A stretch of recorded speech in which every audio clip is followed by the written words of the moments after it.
ከቆሜ የተደፈርሽው በጣም ክፉ ነበረች። አረቧ ጠለቤት መጥቼ ከዛም በኋላ በጣም ስቸገር ጊዜ ሲርበኝ ሲጠማኝ ጊዜ ያው በቃ በጣም የምታሰቃየኝ ነበር። ኤምባሲም ስደውል አይመልሱልኝ። በዛ ምክንያት የሆነች እህቴ አንድ አበሻ ትግሬ አግኝቼ ታዋቂ አስጠፊ ምናምን ስላት ይሄ ልጅ አገናኘችኝ። ወንድሜ ነው እና ያስጠፋል እህቶች አሉ ምናምን ብላኝ አስጠፋችኝ። ያስጠፋችኝ ቃል ኢትዮጵያዊ ነው። አይሻ ይቅርታ እንዴ አይሻ፣ እሺ ብዬሻለሁ እኮ ትናንት ሪፕላይ አድርጌልሽ እሺ ብዬሻለሁ። አንድ አይነት ኮመንት ስጽፊ በጣም መንፈሴን ታስጨች። ልጅ ሰው አገናኘችሽ እና ከዚያ ያገናኘችሽ ሰው ኢትዮጵያዊ ነው። አበሻ ነው። ከዛም በኋላ በቃ እሱ ደፈረኝ። ከደፈረኝ በኋላ ሶስት ጊዜ መድኃኒት አስመጣልኝ። እዚች ልጅ የደረሰ በማንም አይድረስ። ሰላሙ አሌይኩም ወረህመቱላህ ወበረካቱ። ውድና የተከበራችሁ ውድ ተመልካቾቼ እንዴት ናችሁ? እንደምን ቆያችሁ? ከኔ ጋር ሁሉ ሰላም ነው አልሐምዱሊላ። እችን በምስሉ ላይ የምትመለከቷ እህታችን እንደ ማንኛውም ሰው ባለትዳር ነበረች። ሀገር ላይ የልጆች እናት ናት። ግን ደግሞ ኑሮን ለማሸነፍ ሰርቼ እለወጣለሁ ብላ ልጆቿን ትታ ወደ አረብ ሀገር ትሰደዳለች ማለት ነው። እዛ እየሰራች ባለችበት ሰዓት ያው እንደ ማንኛውም ሰው ኮንትራት ናት። አመት እንደሰራች ሴትዮዋ በጣም ታስቸግራታለች፣ በጣም ትበድላታለች። ከዛ ለመጥፋት አሰበች ማለት ነው። ስጠፋ እንግዲህ የኛ ሰው ነው ያገኘችው። የሀገሯ ልጅ ናት። በቃ ኢትዮጵያ ናት። ታምናላችሁ? ማንንም ሰው እንደዚህ ያደርገኛል ብላችሁ አታሰቡም። እና ወንድሜ አለ ጥሩ ሰው ነውና ያስጠፋል ብላ አገናኘቻት ማለት ነው። እሷም ደግሞ በሰዓቱ በጣም ጭንቅ ውስጥ ስለነበረች፣ በደል ውስጥ ስለነበረች ሀሳቧ መጥፋት ብቻ ስለሆነ ያው ከፊት ለፊቷ የሚጠብቃት ነገር አታቅም።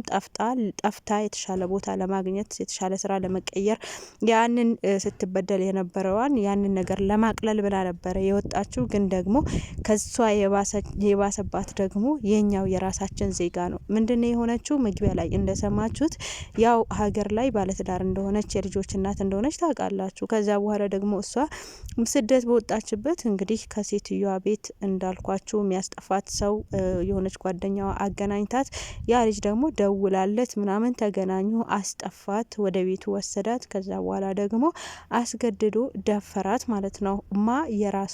የራሳችን የሀገራችን ዜጋ ማለት ነው ያስጠፋት ልጅ ገድዶ ደፍሮን ብቻ ዝም አላላትም። ከአንድ ሁለት ሶስቴ መድኃኒት እንድትወስድ የተለያዩ መድኃኒቶችን የእርግዝና የሚያፈርስ ማለት ነው መድኃኒት ቢያመጣላትም ልጅቷን አንዴ አላህ ፈጥሯታልና የፈለጋችሁ ነገር ብታረግ ምንም ማውረድ አልተቻለም። ልጅቷ ደግሞ ይኸው ጊዜዋ ደርሶ ተወለደችና አሁን ያለችበት ሁኔታ በጣም ነው የሚያሳዝነው። ቤተሰብ አያውቅም ይሄንን ነገር፣ ማንም የሚያውቀው ነገር የለም። ነገር ግን እሷ ባለችበት ጭንቀት ልጅ ይዛ እንደገና ሀገር ልጆች አሏት፣ እንደገና እዚህ ልጅ ተጨምሮባት ባለችው ስቃይ እሷና አላህ ብቻ ነው የሚያውቁትና በጣም ከባድ ነው። እኔ አላህ ይድረስላት ነው የምለው። አንዳንድ እህቶች አንዳንድ ወንድሞች ግን ለምን ሰው ላይ እንደሚጨክኑ አላቅም። በተለይ በሰው ሀገር በስደት ሀገር እንደዚህ መጨካከን ሀቂቃ በጣም ያማል። እሷ አሁን ከነበረችበት ከሰው ሀገር ከሰው ቤት ጭንቀት ነው እነሱ ያድኑኛል ብላ የወጣች የነበረው። ግን እነሱ ደግሞ ባሱባት ተቀብለው ደግሞ ሌላ ታሪክ ውስጥ ነው ህይወቷን ያበለሻሹት። እሷ ትዳር አላት፣ ልጆች አሏት። ግን ደግሞ እሱ እዛ ጋር ደፍሮ እንደገና ያደረጋትን ነገር ተመልከቱ። እኔ አላህ ሀቅሽን አላህ ያውጣልሽ። እንደዚህ አይነት በደል የምትበድሉ ሰዎች ግን ፈጣሪያችሁን ልትፈሩ ይገባል።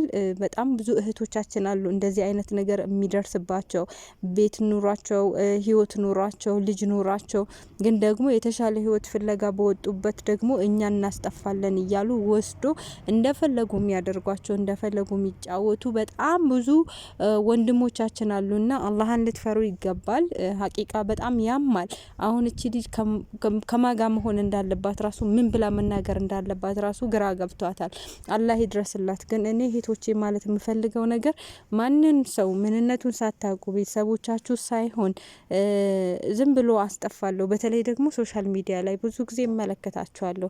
ብቻ በቃ ማንም ሰው አስጠፋለሁ ሲል ኮሜንት ላይ ገብታችሁ አስጠፉኝ ብላችሁ ስልካችሁን አድራሻችሁን እንድታስቀምጡ። ልጆች የሰውን ማንነቱን ማወቅ አለባችሁ። ስጠፉ ምን እንደሚያጋጥማችሁ፣ ምን ውስጥ እንደምትገቡ፣ ወዴት እንደሚወስዷችሁ፣ ምን እንደሚያደርጓችሁ ምንም የምታውቁት ታሪክ የለም እና ቆም ብላችሁ ያንን ነገር ብታስቡ መልካም ነው። ይኸው የተሻለ ነገር እሰራለሁ፣ የተሻለ ቦታ ለወጣለሁ፣ የተሻለ ገንዘብ አገኛለሁ፣ የተሻለ ቤት ገብቼ ሰራለሁ ብላችሁ ስታስቡ ሌላ ደግሞ እንደዚህ አይነት ነገር ሊገጥም ይችላል። በጣም ብዙ እህቶቻችን አውጥቶ መናገር የፈሩ በጣም ብዙ የተበደሉ በተለያየ ወንዶች የተደፈሩ እንዲሁም የወለዱ ተደፍረው እንደዚህ መድኃኒት እየሰጧቸው ጽንስን እንትን እንዲወጣ የሚያደርጉ በጣም በርካታ የተረገሙ ወንድሞች አሉ። ይሄንን ስራ ሆን ብሎ የሚሰሩ ማለት ነው።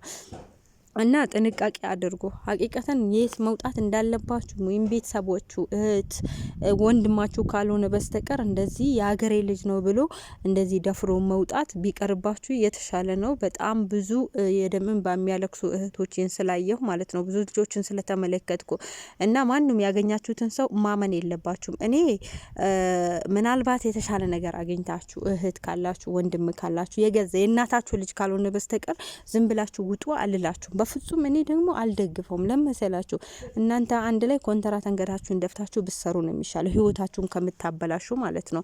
እንዳልኳችሁ እህት ወንድም የራሳችሁ የገዛ የእናት የአባት ልጅም ጨምሮ ከሆነ እንደዛ ከሆነ እሺ የተሻለ ለውጥ ነው። ግን ደግሞ እንደ ኮንትራት ቤት ጨዋ የለም። አንገቷን ደፍታ እንደ ሴት ልጅ አንገቷን ደፍታ በቃ ብሩ ትንሽም ቢሆን እኮ ምንም አይነት ስራ መፍታት የለም። እንደዚህ አይነት ደግሞ ህይወትን የሚያበላሽ እንትን አይገጥምም። ለምን ኮንትራት ናችሁ። አንዴ እዛ ገብታችኋል። ብትበደሉ ምን ብትሉ የባሰ ነገር የባሰ ጫና የሰውየው አስገድዶ ማጥፈር ሙከራ ሊሆን ይችላል።